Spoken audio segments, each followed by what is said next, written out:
The engine is a 1914 from a Model 10B, which is a single cylinder, single speed, chain drive motorcycle. It's magneto ignition and inlet over exhaust, which means that the intake valve is actually mounted up on top and the exhaust valve is down below, and they're right above each other. The only thing that I really modified on this engine is we took off the original 1914 cam cover and went to a 1915 style, which has the oil pump built in. It's just a little more reliable. You don't have to worry about a drip oiler and getting that combination right. So it has a feed pump that actually feeds the engine, and it kind of stays within the rules. It's within a year, and most of the single racers, which this bike is, had the 15 style oil pump, which is just a little better setup. So this is the eccentric, essentially, or the bike's transmission. This bike doesn't have a transmission, so what it does is it transfers the power from the bike's sprocket to the outside sprocket of the eccentric, and then the inside sprocket goes to the rear sprocket of the freewheel clutch. This is actually the clutch of the bike, believe it or not, and it's engaged or disengaged here, letting the wheel spin free, but all the chains and the engine keep running. And you can actually change the gearing by changing not only the motor sprocket, but changing the two inner and outer eccentric sprockets.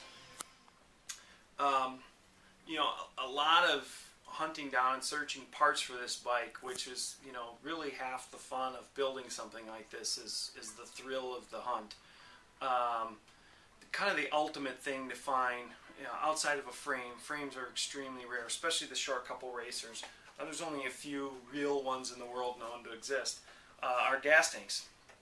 And a lot of times when you find these gas tanks, you'll actually find them, they'll be more in a shape like the one up there, and holes in them and rotted out on the back.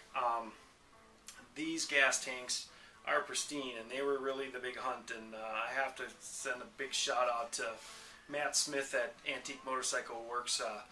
These are tanks that his dad had, and his dad Mike, who was a huge antique motorcycle enthusiast and built dozens of bikes over the years and really knew the early stuff well, had collected these. And when it came time for the Cannonball and I had sent out all my kind of beg letters to everybody, Matt says, hey, I got a set of tanks hanging in the shop that were my dad's that belong on your bike. And so Matt was kind enough to part with these and let me have them, and they really make the bike. You see original silent gray paint on there, blue pinstriping with the yellow center and the red.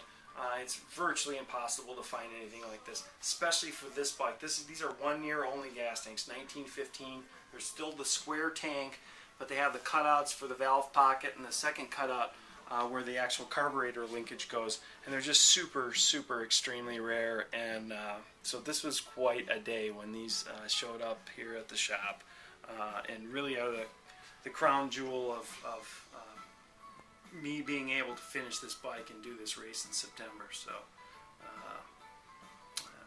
they're very special. They wanted to run real gas tanks. It's kind of, this is the biggest chunk of real estate. This is where the name is.